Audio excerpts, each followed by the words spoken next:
Bueno, vamos a hablar acerca de la clasificación e identificación de los suelos como tema. Mi nombre es Bonifacio Cruz Freddy y yo les voy a hablar acerca de la granulometría. Bueno, como definición, la granulometría se convierte en una herramienta esencial para la planificación y diseño de estructuras. Bueno, también la granulometría es conocida como análisis granulométrico. Es el proceso de medir y clasificar partículas según su tipo de tamaño. Bueno, las aplicaciones.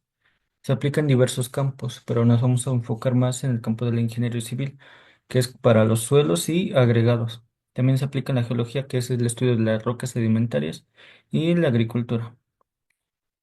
Bueno, la metodología que nos dice que los métodos más comunes para determinar la granulometría incluyen el tamizado. Bueno, ahorita le vamos a hablar un poco acerca de eso, donde se separan las partículas por tamaño usando tamices de diferentes aperturas y obtenemos dichos resultados que los resultados de un análisis granulométrico se representan a menudo en una curva granulométrica. Es una representación y su importancia, que nos dice que la granulometría es fundamental para entender las propiedades de los materiales como la permeabilidad, la capacidad de carga que va a soportar y la estabilidad de los suelos, entre otras. Bueno, un pequeño ejemplo es un suelo arenoso con partículas grandes. Será más permeable que un suelo arcilloso con partículas pequeñas. También nos dice que es el análisis de distribución de tamaños de partículas en el suelo, proporciona información crucial para la elección adecuada de materiales. Bueno, el tipo de material que se le va a meter y el refuerzo que se le va a meter a esa cimentación. También nos dice que la resistencia, estabilidad y durabilidad de estructuras como carreteras, bueno, aquí donde se aplica, como carreteras, puentes y edificios, dependen de gran medida dependen en gran medida de la adecuada selección y preparación de los materiales, facilitada por el entendimiento de la granulometría. Bueno, es muy importante este tema.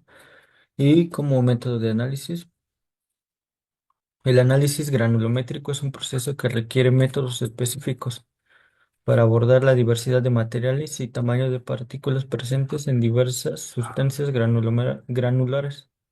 Estos métodos se seleccionan cuidadosamente según la naturaleza del material y los objetivos del análisis. Bueno, y a continuación exploraremos en detalle tres métodos fundamentales utilizados en el análisis granulométrico. Bueno, que el primero es el tamizado, la sedimentación y la dispersión de láser o más conocido como difracción de rayos X.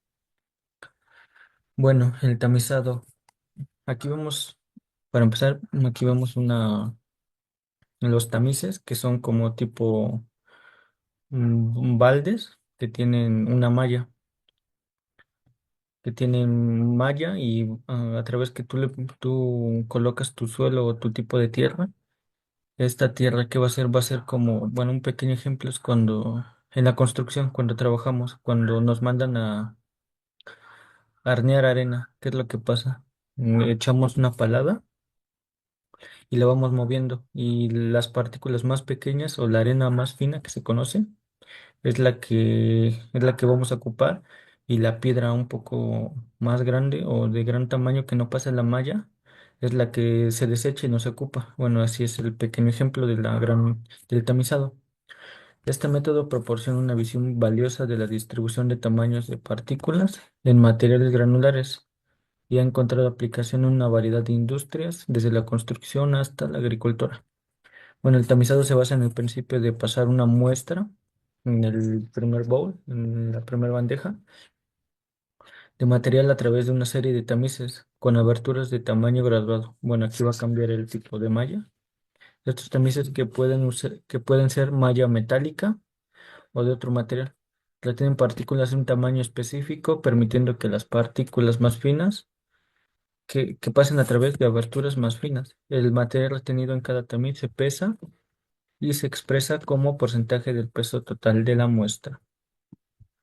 Bueno, y hay más temas, pero estos le tocan a mi compañera Valeria.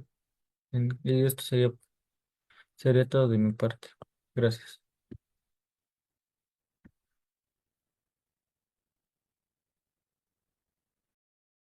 Buenas noches, profesor. Soy Díaz López Valera Michel y le voy a hablar sobre la selección de tamices. La elección de tamices es crítica para obtener resultados precisos. Los tamices se seleccionan de acuerdo con las características de las muestras y los objetivos del análisis. Un juego típico de los tamices puede abarcar desde aberturas gruesas hasta aberturas muy finas. Esto permite así que la clasificación de las partículas sea a lo largo de un rango amplio de tamaño. El proceso del análisis es la preparación de la muestra, la colocación del tamiz y el pasaje del material retenido. Le voy a hablar también sobre las ventajas del tamizado, es el costo y la accesibilidad. El tamizado es un método relativamente económico y accesible, lo que esto nos convierte en una opción popular en numerosas aplicaciones. La accesibilidad de materiales gruesos es el método que particularmente es efectivo para materiales granulares más gruesos como arenas y gravas. Las limitaciones y consideraciones son las partículas finas y la influencia de las formas de las partículas. Como número 2 tenemos la sedimentación, que se trata de las partículas más finas. El método de sedimentación se vuelve esencial y este enfoque se basa en la velocidad de sedimentación de las partículas en un líquido. La muestra se coloca en un cilindro graduado con un líquido y este permite que las partículas se sedimenten. Su velocidad es sedimentaria y se mide y se utiliza para calcular su tamaño de las partículas. Como número 3 y último es disperso láser y difracción de rayos, que es el análisis granulométrico de partículas muy pequeñas y finas. Se recurre en métodos más avanzados como la dispersión láser y la difracción de rayos X. Estos métodos ofrecen una precisión excepcional al proporcionar información detallada sobre la distribución de tamaños de partículas en una muestra. Y esto sería todo por mi parte. Mi nombre es Esmeralda Valera Alcántara Pérez y les voy a hablar sobre el tema de plasticidad. La plasticidad está definida como la propiedad de del suelo, ya sea que la cual nos permite que ésta se deforme más allá de algún punto de recuperación o sin algún agrietamiento. Eso también se puede decir como que es un cambio de volumen, pues que es visiblemente apreciable. Los límites de consistencia, o entre comillas se podría decir que son los límites de Atelberger, son los límites de consistencia, ya que son los distintos contenidos de agua que se definen en algunas transiciones. Entre estos está como lo que es el sólido, el plástico y el líquido. Uno de estos materiales los cuales son determinados por el suelo o son determinantes de este. Tenemos el límite líquido. Este límite líquido es el contenido en el cual el porcentaje del suelo es un limitante definido arbitrariamente entre los sólidos plásticos y los semilíquidos. Este se podría decir que es el contenido de la humedad en el cual el plástico cambia su estado plástico a uno líquido. Tenemos el límite plástico. Este límite plástico es el contenido de metal del cual se puede expresar en diferentes porcentajes. Este puede ser más definido arbitrariamente, como lo es la frontera entre dos estados, ya sea el semisólido y el plástico. De igual manera, se entiende que es como un contenido de humedad en el cual cambia de un estado semisólido a uno plástico. Y como límite de contracción se refiere a que es el contenido máximo del agua, en el cual se reduce en lo que es el contenido de agua y no causa alguna disminución entre el volumen de la masa del suelo. Tenemos también lo que es el uso e importancia de la plasticidad en el suelo, ya sea en el campo de la ingeniería civil. Los valores de un límite líquido, límite plástico e índice de plasticidad son los cuales son utilizados de alguna forma individual o conjunta, en el cual con otras propiedades del suelo, como un propósito es correlacionar el comportamiento de ingenieril en esto, ya sea como tales la compresibilidad, la compactibilidad, la contracción, la extensión, la permeabilidad, la conducción hidráulica y también algunas resistencias a algunos cortes. Tenemos lo que es la plasticidad del suelo. Esta también es vital para alguna importancia, ya sea como representando algún valor en el cual se debe de tener alguna visión para poder obtener cómo es el comportamiento de la materia y que puede estar sometido a diferentes estados de carga o a unas condiciones de intemperismo, con lo cual pues se busca que los ingenieros civiles se puedan prever ante estas situaciones. Yo soy Ana Lady Montes Hernández y le voy a explicar sobre los sistemas de clasificación en la mecánica de suelos. El sistema de clasificación es esencial para entender sus propiedades y comportamientos, permitiendo una mejor selección y diseño de proyectos geotécnicos. Existen el Sistema Unificado de Clasificación de Suelos, UCC, fue presentado por Arthur Casagrande, usado para describir la textura y el tamaño de las partículas de un suelo. Este sistema de clasificación puede ser aplicado en la mayoría de los materiales sin consolidar y se pueden clasificar suelos con tamaños menores de 3 pulgadas. Se representa mediante un símbolo con 2 letras. El Sistema Unificado de Clasificación es un sistema de clasificación de suelos usado en la ingeniería y geología para describir la textura y el tamaño de las partículas. Este sistema puede ser aplicado en la mayoría de los materiales. La clasificación de suelos. Los suelos se pueden clasificar por su forma o su textura, su forma redonda, subredonda, angular, lajeada y acicular, con su textura lisa, rugosa o muy rugosa, por su grado de alteración, que son sanos, alterados o muy alterados. La clasificación de suelos de granos gruesos y finos se distinguen mediante el tamizado de la material por la malla número 200. Los suelos gruesos corresponden a los retenidos y los finos a los que pasan. ¿Qué quiere decir?